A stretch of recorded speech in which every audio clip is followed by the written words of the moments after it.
Well met, everyone.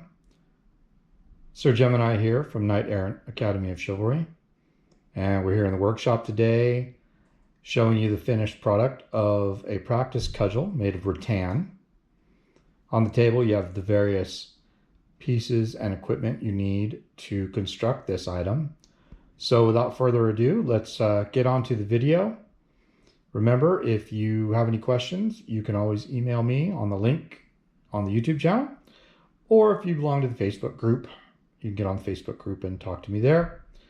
I'm hitting practices all around the Las Vegas area and sometimes around the country. So if you find me there, ask me questions. Happy to help. Always love training and learning from everybody. Let's get to the video. Warning. The activities and subjects described in this video can be dangerous and should never be practiced without supervision. An adult should be present during every step of activity and construction, so don't do anything dumb, please. Medieval armor and combat can be dangerous, so be safe, train hard, and be knightly.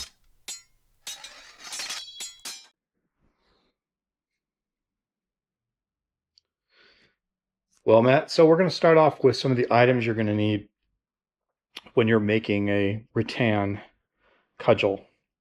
So to start off with, obviously, we're going to need the rattan, and the type of rattan, size of rattan, where you can get it from, we're going to go over as we take the first step.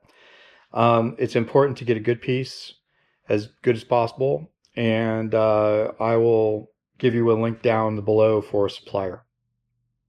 There's a couple that I've used in the past. Some are better than others. So we need to decide, this is going to be a practice sword.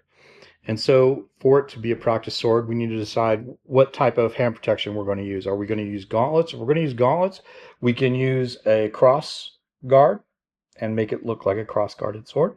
Or we can use less hand protection and use a basket hilt. This is a high-impact plastic style basket hilt.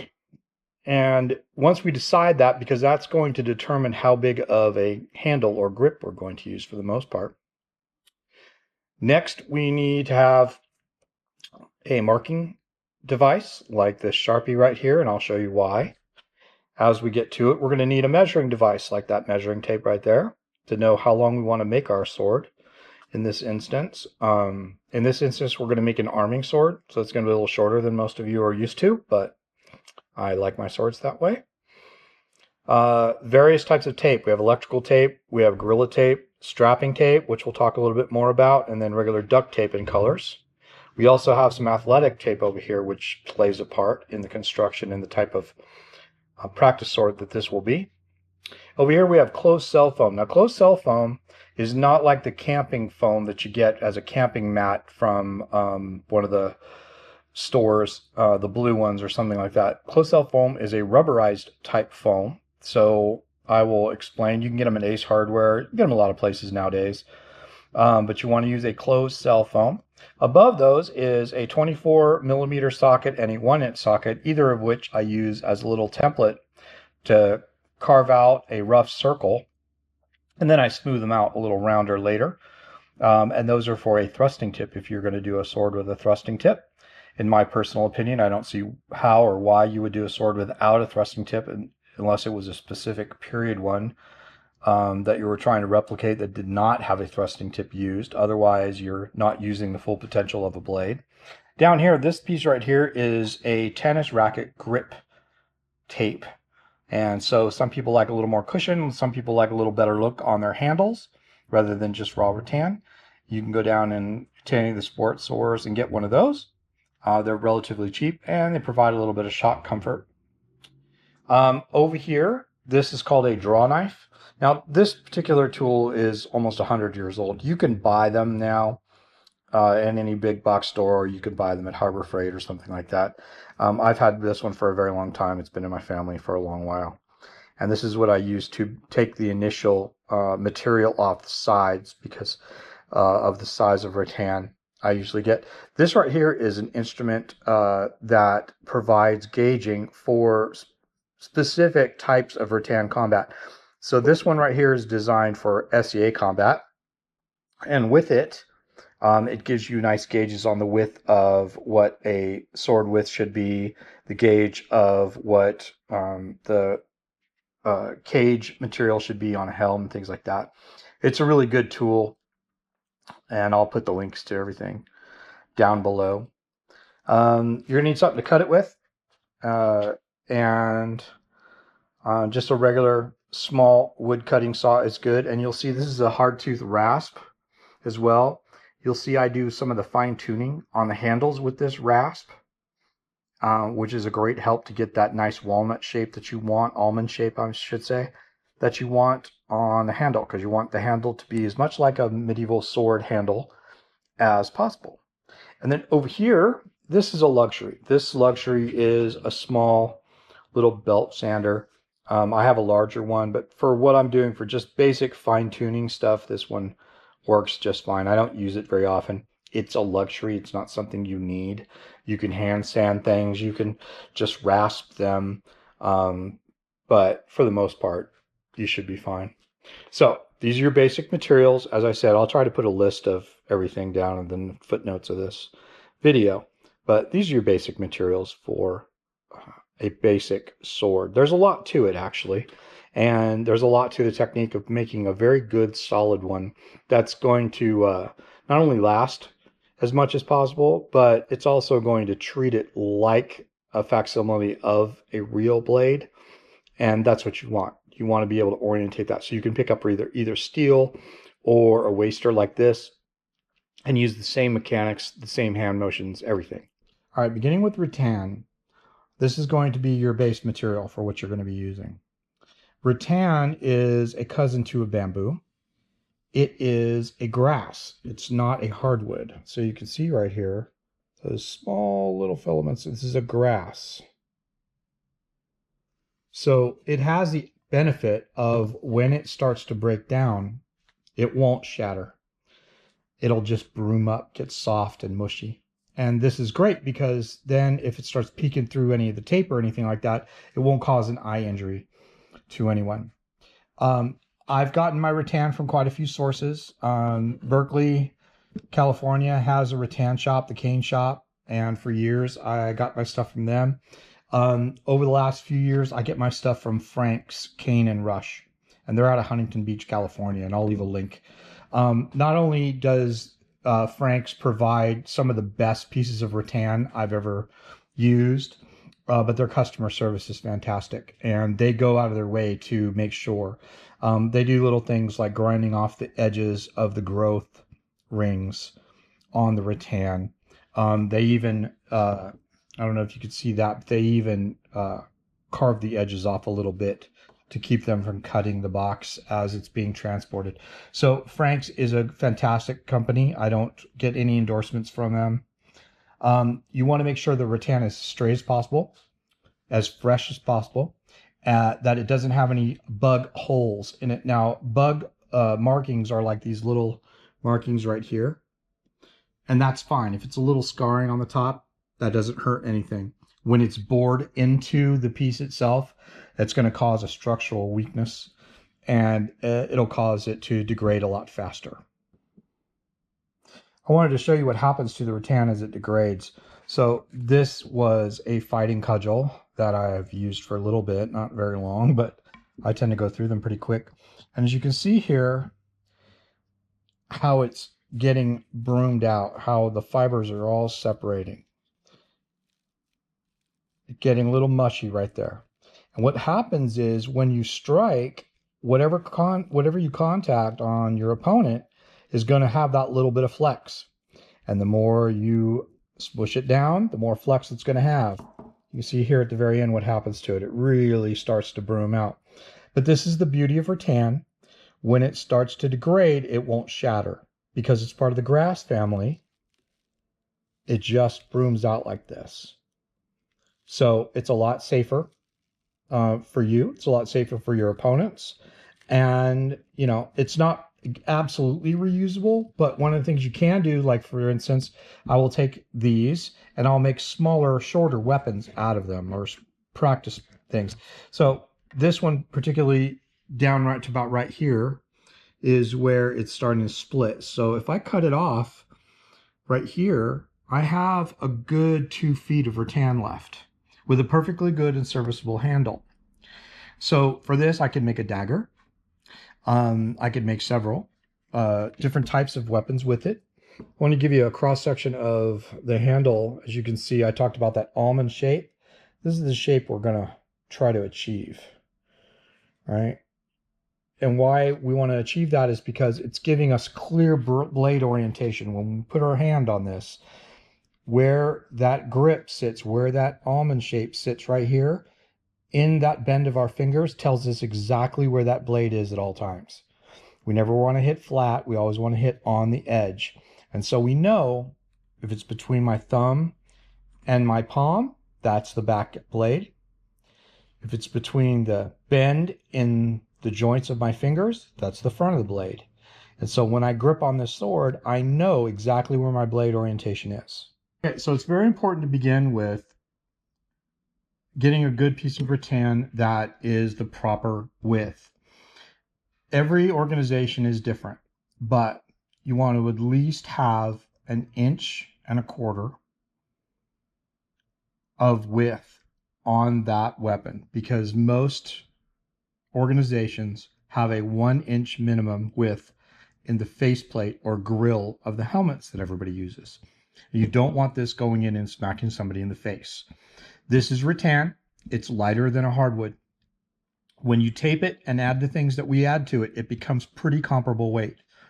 Getting hit with this will cause a huge amount of damage to somebody if they are not armored properly, and hitting them in an unarmored location like the face is really going to do some damage. So we have a couple things. As I mentioned before, we have this gauge here, and this is minimal distance. This is going to give us 1.25 inches width, and as you can see, we're good. So as long as we have that 1.25 inches, we know that we're within spec. Now remember, tape's going to allow for a little bit too. The other thing you can use is a caliper, right? You can do the same thing. You can get your distance right here, pull it up, and you've got a good, precise measurement. Okay, don't take this for granted. I've seen a lot of swords out there that are less than 1.25 inches, and people like to use them because they're lighter. They're a lot lighter, and people think that it makes them faster, and therefore faster makes them better, or they will win the combat. Okay, don't do that, right? Number one, it's cheating. And number two, you're not doing your technique any favors. You're going to try to have to use a lot more muscle to move a lighter weapon and connect with the same type of calibration that somebody like me is used to receiving. So use a good solid piece and make sure that everything is the proper width and spec. And if you're out there running a practice, make sure you inspect weapons every single time. Inspect those weapons, because you want to make sure everybody out there is safe. Okay, now that we've got a good piece of rattan, we've marked it, we've checked it, we know exactly how wide it is, how much we want to take off to make a good weapon. We want to orientate the weapon. So what we want to do is we want to look down this weapon and we want to see where it curves. The weapon itself is going to curve one way, the other way, or whatever. When you find this curve, for instance, right here, you can see it's curving off to my left, or to your left. Curve is straight up, curve to the right. It's not a lot on this one because, like I said, Frank's gives good quality stuff. So we're going to take this piece of rattan, and wherever that curve is, we're going to orientate it up, straight up like this. Okay, it's curved to the right. We're going to bring it straight up and down, straight down the line at us like this. And here, we're going to put an arrow straight up. That way we always know what the blade orientation looks like. Now that we have our rattan placed, I want to mention that this is another real luxury, having a vise. Now, if you notice, my vise is actually put onto the trailer hitch. I can remove it. I can take it with me to practices a lot. So I can help people there do repairs on their armor. I have a lot of experience helping with that sort of thing, and I like to be as helpful as possible when I'm there. And so having this is a real luxury. I'll put a link to it and the plate. I have another one that actually goes up higher as well. But this is a real luxury to have an extra set of hands, essentially to hold on to things is much safer. You want to make sure that you always do your cutting with eye protection, and that if you are not 18 or never used a saw before, have somebody that does know how to use the equipment, use it. Don't do it if you don't know how. Learn how properly so you can do it yourself. But don't take it on if you've never done it before. Okay? So I'm going to cut this sword to 30 inches. And I'm sure there's a ton of people out there going, that's too short. Well, I've always used really short swords. When I first started, people told me, you could never, do anything with a short sword. Well, you can if it's the proper weight. And then I've also heard that, you could never win any tournaments or anything with a short sword or a mace or anything like that. Well, for those of you who know me or know anything about me, you know that, well, we proved that wrong, didn't we? Several times, and have for a couple decades, 3 decades now. So you're only as good as your weapons, and you're only as good as your training. But this isn't a magic bullet, right? Anything you do to this is only going to be as good as how you train with it. So make it as good as you can, make it as comfortable as you can, so when you get out there, you're not fighting the weapon, you're not fighting your armor. That's a whole nother show. We'll talk about that later. So here we go. We're going to go ahead and measure this out and get this cut. You notice I'm shortening this down to almost right at the cut point, and that's because I don't want it to wobble. The further out you are, the more the material is going to wobble. Closer you are to it, the less it's going to wobble. Now, I have eye protection on. I've done this quite a bit. I know what I'm doing. And so, even with all that, you can see how slow I'm starting. Just try and get a bite. Once I get that bite, I can go ahead and cut through, but I'm not doing it until I get a nice bite. There we go. Remember, this material is made of fiber, and it won't biting like a hardwood will. So you've got to take a little time. I've got that. I'm going to finish it off here. You can see. There you go. Now, an important point right here. I cut this off, and this edge now is very, very sharp. So first thing I'm going to do is I'm going to rasp this round, because if I don't, when I put tape on it, it's going to cut through the tape a lot easier. So you want to round off every edge you cut anytime. You want to round that off. You can see I have an arrow pointed, and this means that the swoop was going up. Now that I've cut that off, it's a pretty straight piece all the way around. But that's not always going to be the case, so you want to make sure you orientate it correctly. Here, we want to make sure that we're going to cut off the sides of this rattan, here and here. And we don't want to take off a bunch. We want to just take it off really slowly and then plane it down to the width that we want, right at about 1.25 inches. Tape's going to build it up just a little bit, so we don't need to take too much off. The skin is the hard part of the rattan, and it's the protector of the rattan from the outside elements, bugs, that sort of thing. So we're going to carve this skin off just slightly and flatten these edges out so we can get a nice blade side and a nice flat side of the rattan. Make sure we're just right at horizontal here. Just get enough. We just want to get a bite. We don't want to crush the rattan or squeeze it, crack it, or anything. Here we're going to take our draw knife. Now remember, the draw knife itself is just going to bite into that rattan here on the edge and pull it up. This is very sharp. You want it very sharp. A lot of people don't have these. I've been using this for a very, very long time, but a lot of people don't have them. You can do the same thing with a sander.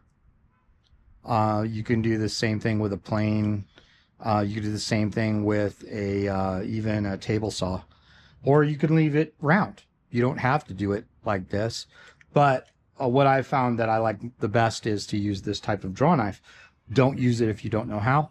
Remember, it's very sharp. Remember, wear the proper eye protection and protection when you're using this type of thing. So take this, just get maybe an eighth of an inch. And that's all we want to take off to start off with, just that little bit of the rattan right there. What that's going to do is it's going to start to make that flat edge right there. You have to be patient with it.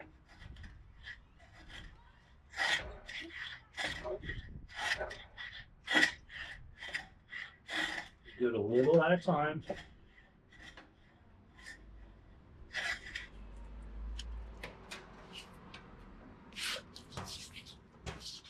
And what'll happen is you'll get this nice flat line. And we want to get it almost to the complete width of the side of the rattan here. So I'm going to get back on this and start taking it down slowly, and then I'll show you when we get it done. Another tool I want to show you here is a planer tool. This, if you don't have access to a draw knife, can be a fantastic use for shaving down the sides. It's relatively safe and very inexpensive. You can get one of these at the big box stores for under $20. It looks like this, and it has a blade right here that will only take down a certain depth. And as long as you go slow and just push along, it'll only take that depth off, and you can take just a little bit off at a time and get yourself a nice flat planed surface. If you're not skilled with a draw knife, this is a fantastic option. It takes a little bit longer, but it's nice and it's much safer. Again, use eye protection and go slow, but this can be a fantastic option for getting the sides down to the width that you want. And I'll show you a little bit right here. We've got a nice even flat surface.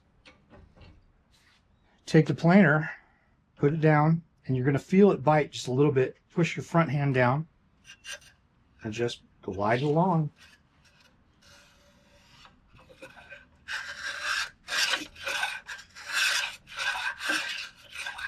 You can adjust the depth of this.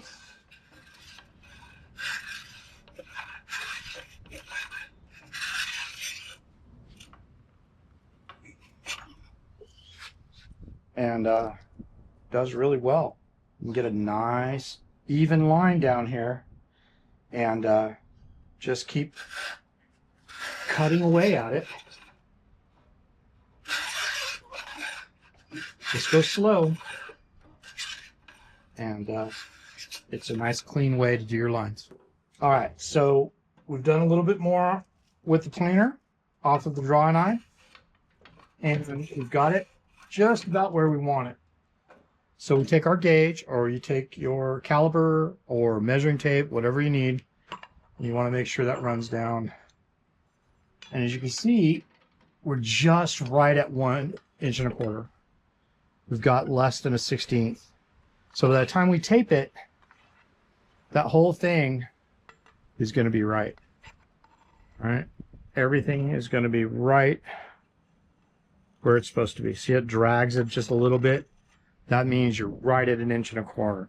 So anything you add to this is going to add to its width and keep it even more safer so it doesn't get into anybody's grills. You can see how clean the plane is on both sides. Finishing it up with that planer is really the way to go. You can do the entire thing with a planer. I decided to, once I did a few strokes with that draw knife, I wanted to see how good it would be, because I've never done an entire one with a planer, and it went smooth as butter. So you go down to yourself a $12, $14 planer from one of the big box stores, and you are set.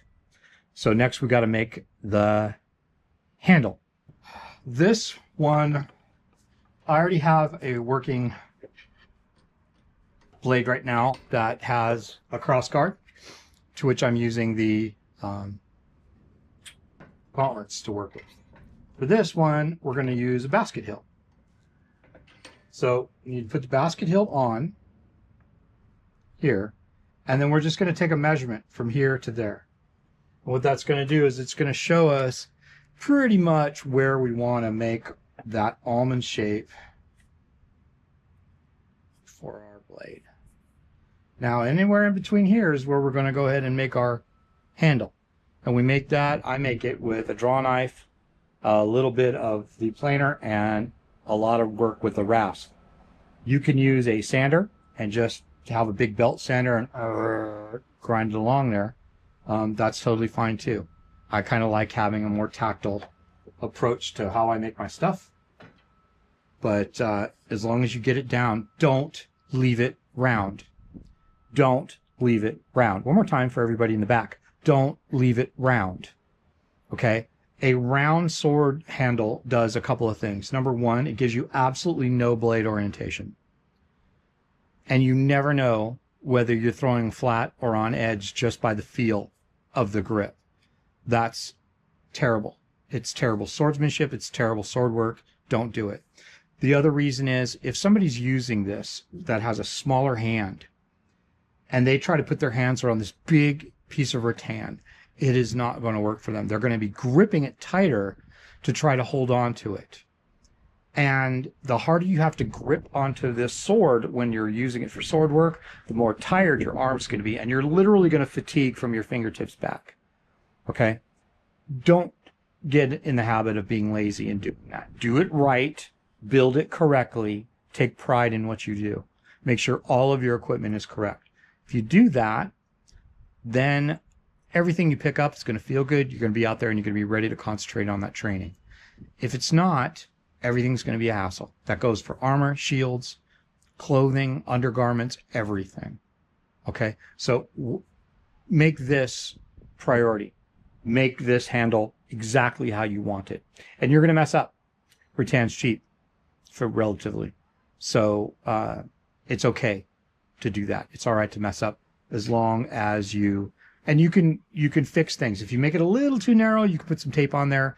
You can put some tennis racket grip tape on there, beef it up a little bit. There's lots of things you can do to build that grip back up, as long as you don't go too far and it's too far gone. And you'll know because eventually it'll just snap off right there. But it's rattan, so it's not going to hurt you.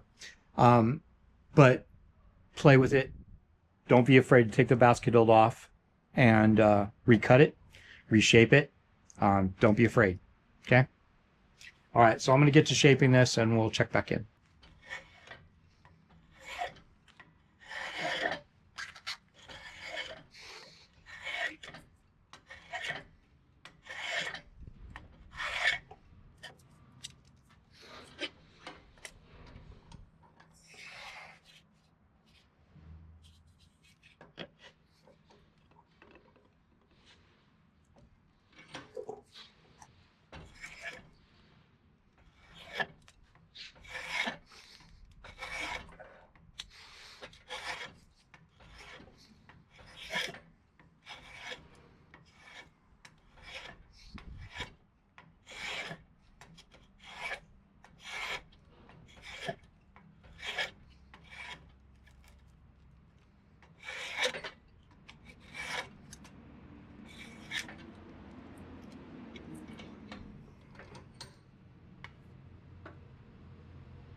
Okay, so we're going to be doing our thrusting tip. Now, I know there's some bias out there, some old school bias. Oh, we don't put thrusting tips on the swords. You're going to find on this channel, on my channel here, you're going to find I have a lot of opinions. And I want you to understand that my opinions are not based on just some sort of unsubstantiated bias when it comes to things about fighting, equipment, all that stuff. Okay. I have been studying, practicing, and using practical application of the Western style martial arts, specifically in medieval Europe, since 1995. And I have experienced and been privileged enough to be a part of many, many, many different groups, organizations, tournaments, fights, backyard brawls, you name it. And I've seen a lot of things over the years, and so I ask you to, with an open mind, take stock of some of these opinions that I have about armor, weapons, the ideals of chivalry, rule sets, all that stuff. You're going to hear a lot of it because, well, I don't really have a filter when it comes to that stuff. So be prepared with the upcoming videos. That's kind of just how I am. So use a thrusting tip on your sword. Unless it was a very, very early period sword of a very specific type of sword, it had a thrusting tip.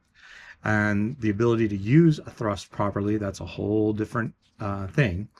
But the ability to use a thrust properly is not only important, but essential to using the entire weapon. Okay, so for this, on a rattan cudgel, we're going to use closed cell foam. Closed cell foam is a rubber-based elastic type foam. If you get it online or if you go into a store like Ace Hardware or something like that, make sure it is closed cell foam. Open cell foam is like that blue camp mat you get at some of the box stores. You don't want that because it'll break down, flatten, and it remains flat. The rubber components in this gives it the elasticity to bounce back. Now, 1/2 inch is acceptable, I think, in some places. I prefer at least 1.25 inches. Again, using our trusty gauge here, we have more than 1.25 inches. We're going to use a piece of nylon webbing. You can get this at Michael's, Tandy, those places right here. And we're going to cut it to about the width of the rattan.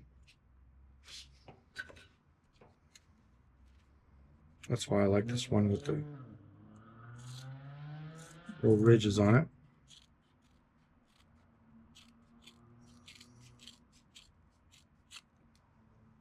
Now it's the width of the rattan. Take our 2 pieces and put it on. Put our webbing right in the middle on the bladed sides. Okay? On the bladed sides. Just like that. Try to get it as even as possible. If anything, if you're going to favor a side, favor the true blade side, not the false blade or the back blade. And then we're going to tape it up. And we're going to tape it up with filament strapping tape. Okay, we're going to tape this up now. And what we're going to do is we're going to take some filament strapping tape. Filament strapping tape has fiberglass filament in it. Packaging tape. You get it online. But it's a very, very strong base tape for our weapon here, our sword.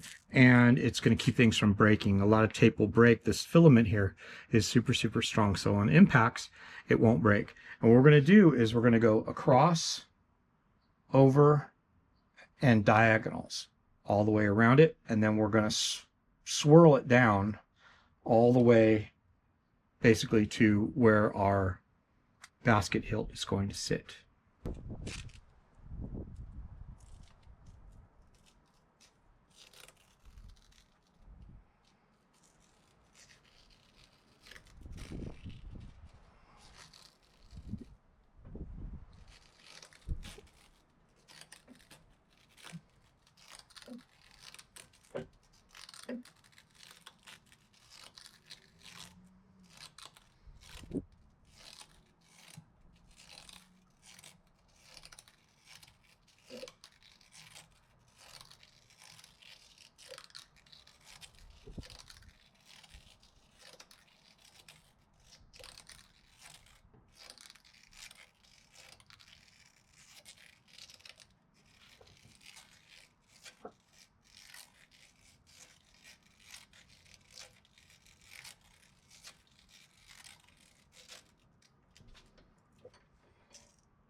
Okay, moment of truth here. So I've seen over the years a lot of ways to put on basket hilts and other things to rattan weapons. I've seen everything from, oh God, leather straps sewn on. I've seen even to the inglorious pipe clamps. Don't use those. Don't use anything else but this filament tape. Okay. Pipe clamps break. They break all the time. They're rigid. They're small. They're thin. They're not strong. Don't use them. I'm going to show you how to do, how to strap something on here. It won't come off. It will bloody never come off. So this is how it is done to make sure that the weapon is safe, secure, and doesn't ever come off. Unless you have something like really bad inclement weather, it gets so soggy it slips off or something like that. Rarely does this happen. So on the back side of the weapon, we're going to do that one first because we want it to be right at the edge of the sword, right here. Now, how you mount your basket hilt is up to you. I cant mine a little bit to my right, just to open it up a little bit more. You can put yours straight up and down, however you want to do it. I tend to cant mine just a couple of degrees to the right. Probably means nothing, but to me it's important. Put one flat run around the base. Okay? Then bring the tongue up, and with that, add that strap around. Now hold it tight, pull it tight, and put it on there. See how it's canted just a little bit to the right. Over. And you're going to make a couple of really, hold it still, make a couple of really tight wraps. Now here's where the magic comes in. Draw out the tape and spin it. I can just let it spin like this. All right, spin it. If you spin it right, you'll get the sticky end. And take that and wrap it like rope.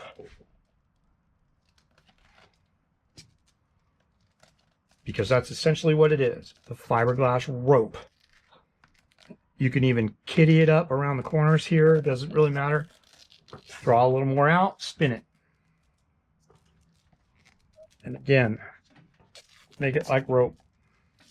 Do it again. Pull tight. Really get that on. Do it a few layers. Once you get a nice, good, thick layer on there, go back to the sticky side, do your final wrap.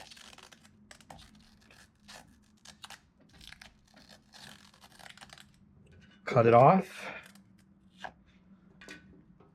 And there you go. That will not come off. Now, the added thing about this is if you ever have to take this off to do a repair, or it comes off for some reason, you cut it off, wrap it up again. You're not looking for a pipe clamp. Same thing with the top tang. Flat first, bring the tongue up, pull tight. Now on this one, you're going to do your rope trick again. Let it drop, spin it.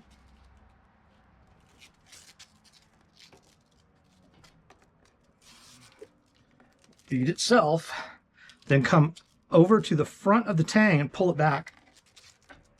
Do the same thing on the other side. Go to the front of the tang, pull it back. Get a good solid wrap. You're essentially wrapping this up with a filament cord.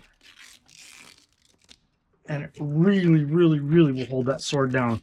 It won't slide on you or move. Once you get it down, command the flat side again. Make it nice. And then you can finish that gap on your sword wrap.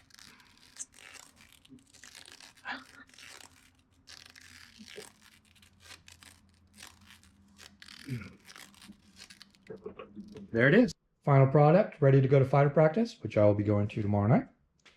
If you have any questions, I have an email link on the YouTube channel.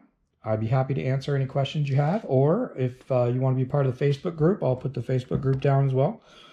I can answer any questions you have. If you happen to be at a practice that I'm at, please come up. I usually have materials with me. I can help fix something that's wrong with yours if you need it, give you advice, help you tweak it a little bit to make it work for you. Don't be shy. I think a large part of what people do when they first start off that hinders them is they settle. Don't settle. Take the time to practice. Take the time to adjust things. Take the time to make it to where it fits you to a point. I mean, there's things that you have to overcome as far as technique and as far as your level of prowess. But the basics of what you're comfortable with to start with, that's something that you should pay close attention to. So catch me at a practice. Email me, DM me on the Facebook group if you belong to that. And well met, everybody. Hope you have a great day.